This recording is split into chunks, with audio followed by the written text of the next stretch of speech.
পরীক্ষার সময় দেখবেন সারা রাত জেগে জেগে পড়ে, 12টা 1টা 2টা 3টা। কিরে ঘুমাস না কেন? বলে ভাই কালকে পরীক্ষা রে ভাই, কালকে পরীক্ষা, খুব টেনশন মাথায়।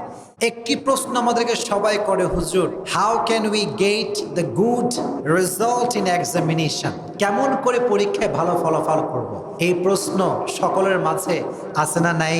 আমাদের মাঝে এই প্রশ্নটা বিরল এবং বেশিরভাগ যুবকের এই সমস্যা যে পরীক্ষা আসলেই টেনশন। এই যে বসে আছে টেনশন আর টেনশন, কি গোল্ডেন এ প্লাস পাবো নাকি জিপিএ 5 পাবো নাকি ফেল। এই টেনশনে রাতের বেলাও খায় না, সকালেও খায় না, সারাটা দিন বসে থাকে, হাই হুতাশ করে। এটা ঠিক না। একটি কথা ভূমিকায় বলে দেই, প্রশ্ন হচ্ছে how can we get the good result in examination? কেমন করে পরীক্ষায় ভালো ফলাফল করা যায়? এটি মাথায় যখনই আসবে মনে রাখবেন